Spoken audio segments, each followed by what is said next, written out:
Never occurred to me to look up videos with Malcolm's daughters. I didn't know he had six. I didn't know he had those many babies. I thought he had like about three.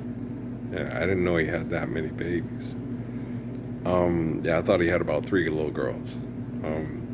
I watched the one back in '92 or so with the girl, and they were talking to his oldest daughter, and her mannerisms and her speaking, and so she could tell she spent a lot of time with them. And it was like it was neat, you know. She sounded a lot like her father. She expressed herself a lot like her father. She looked a lot like him. She's very quite lovely and very uh, thoughtful and introspective and respectful, you know, and very articulate and intelligent, you know. And I sat and went and listened to the other girls. Some were a little bit more spunky, but you know, you got Betty up in there too, you know. And you see Betty. Betty has a different personality than Malcolm does. But yeah, it was interesting. I was sitting there watching. It was wow, you know. Yeah, I watched that movie with Mary J. Blige pretending to be Betty, you know, and stuff, and that particularly made me angry and disturbed me. You know, it's a lot of things that the Nation of Islam did, you know, to that pissed me off. You know, the things, a lot of bad things like that happened to Fred Hampton, his wife and child, after he passed away too.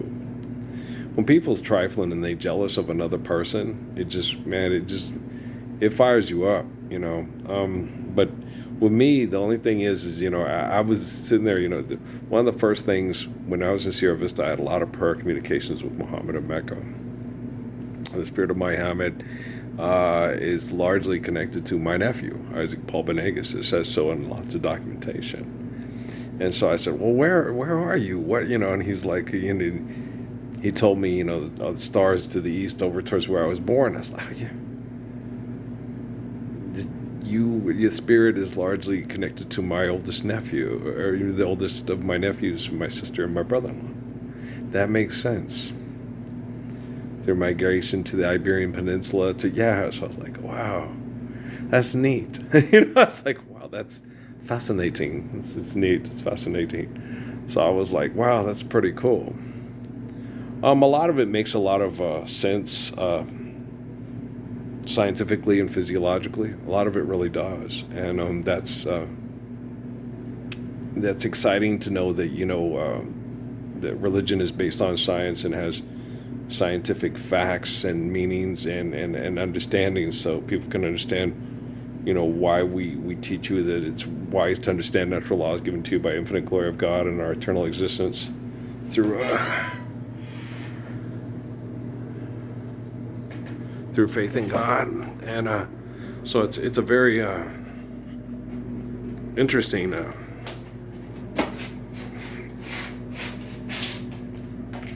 sorry, bug, but I think you too fast and too into shit to be leaving alive to climb up in the bed while I'm trying to sleep. Carol. Did he just, yeah, I just got up and stepped on a bug. I didn't know what kind it was. It was just fast. It was just, I said, oh no. No, I don't let the door open and let them out. They come back in. I'm crawling up on me when I'm sleeping and stuff, so. No, I just go take care of it. But Earl, kill bugs, yes. But Muhammad, yeah, with the lamb and cutting I understand. You know, when Zeke was dying, I picked him up and carried him outside and let him use the restroom, and then washed him off and dried him off with a towel and kissed him and told him that the kids love him and, you know, and stuff like that. Yeah, and when I was a kid, I used to catch spiders and take them out of the bathroom and tell them, don't come in here. My sisters will kill you. Yes.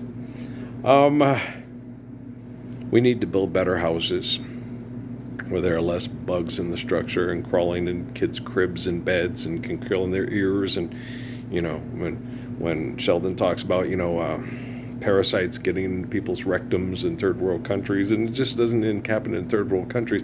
It happens anywhere, everywhere. There's nature.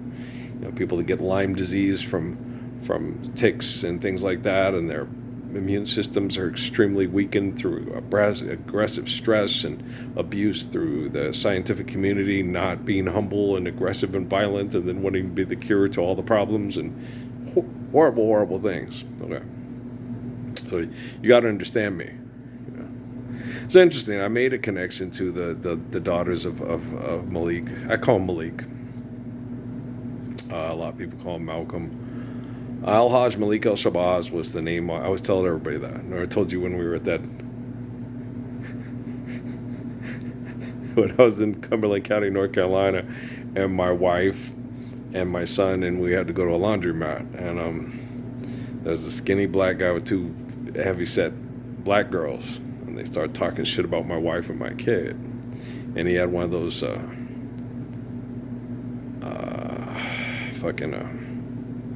what's the guy's name? Spike Lee t-shirts, right? And I said to him, I said, what would I not understand? He goes, what are you talking about, white boy? I was like, I'm talking shit about my wife and my kids. I said, what would I not understand about Al-Hajj Malik El-Shabazz? Okay. What do you think about his post-Mecca period? He goes, what are you talking about, white boy? Your t-shirt, your ex t-shirt, white thing, it's a black thing, I wouldn't understand. What would I not understand? What are you talking about? I said, Al-Hajj Malik El-Shabazz, the name that was on his passport before he was murdered by trifling ass motherfuckers. What would I not understand? Okay, I was mad. Steffi just sat there. I was pissed. First of all, don't appreciate you fucking little bigots talking shit about my child. This happened one too many times with me.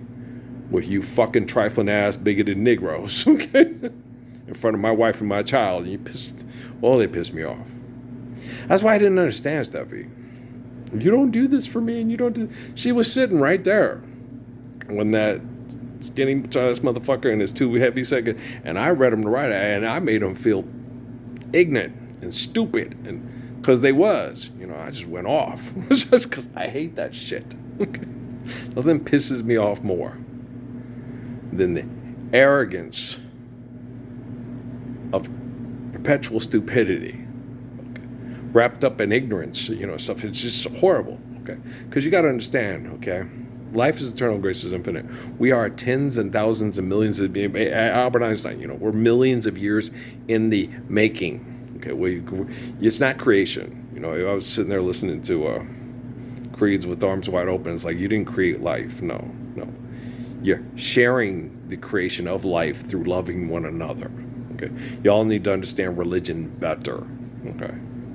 Religion, God is the essence of creation. When we faithfully love one another, okay, we share the beauty of creation through sexual reproduction, through holy covenants. We're not creating anything, okay? You're not creating a damn thing. Okay? You are created by an essence of existence, okay? And then when you sexually reproduce, you are faithfully loving one another and grateful for the gift of life from creation. Do you understand? No, it's not up for debate. It's just not up for debate. Okay, and that's a nice thing about religion. It's not up for debate. Okay, you cannot sit debate whether or not money is more valuable than children in put out in the streets. Okay, children crossing the desert right now. Having to go way out into extreme conditions that can possibly kill them and their family to try to get away from genocidal operations on both sides of the border. It's horrible. A lot of people don't think anything of it when they get all dressed up and want to go, turn all G.I. Joe and move out your G and your adventure team. They don't think nothing of it. They think they're being heroes. They're mobilizing. They're doing all these amazing things. Okay. You want to do something worthy of the amazing gift of life? Stand up for the Lord's Prayer of me and stop acting like a fucking dog told what to do by your trainer. Remember Malcolm said that? That men name themselves and dogs are named by their owners.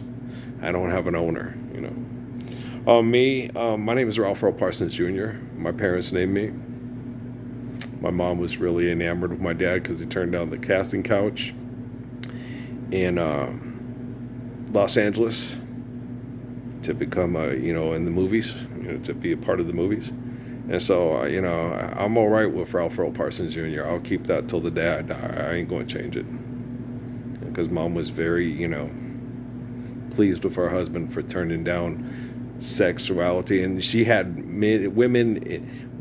dad would be walking down the street with his 3 daughters and his wife. And they thought he was John Derek, and women would sexually come up and hit on him. And my dad would have to, no, this is my wife and my kids, and I'm not John Derek. Okay? And so, some guys, well, I can't help that, baby. My dad wasn't like that. He was raised to be, a good Southern gentleman and stuff, And no, hey, that ever happened to me? No, Steffi just, no, she was, no. Law, I don't think that happened to me with Law. Damn. No, they didn't do that with me. Ain't nobody ever. No, not with Rocky. Nobody. No. When I'm with a woman, I'm with a woman. People pretty much know it, and I'm pretty much into them and focused on them and focused with them. And the women do it after, like I told you in North Carolina with Steffi, they would talk shit about my wife and my baby in front of my wife and my baby, and the next day I'd show up and these women would hit on me, and I was like, what? And you like the sisters? What are you talking about? No, I think it means I love my wife. You have poor self-esteem if sleeping with another person's spouse makes you feel good about yourself. It's just horrible, right? It's not because of racism. It's because of people being who they are over tens of thousands of years. Okay? People can tell you you're a shit and treat you like shit. I've been told I was shit and treated like shit my whole life. I don't try to sleep with other people's spouses or girlfriends or whatever to feel good about myself and make them feel like they're less than me. Okay, so I don't want to hear all that bullshit. It's because of this and that and that. That's bullshit. Okay, you are what you do, and we're millions of years in the making. You don't have any excuses for all your scientific jargon and bullshit. All right, I'm going to go to bed. Wake up tomorrow and kick your ass again. All right, all I have to do is correct the quantum computing. Like Muhammad told me, I get to be me. Okay, and me is what is fixing quantum computing. Okay, because I am the line of King David. I'm the spirit of John that looks like son of man. People say he's crazy, but I get to be me. I'm not here to appease you. I'm here to be a good person, be myself, and let self-righteous hypocrites judge me, and then have the quantum computing and understand their brain activity and how they'll act irrational, even when the man is telling them rational things, but you're competing with me. I'm not doing this to compete with you, but I know how your technology works because I know how these people work. And they feed off of emotion, and they think if they can control their pheromones and their emotion, the technology won't hunt them down and kill them like a mad murdering dog. It's hard to fix this shit because I'm a human being and they act like mad murdering dogs that can control their pheromones. All right, I love you. All right, peace.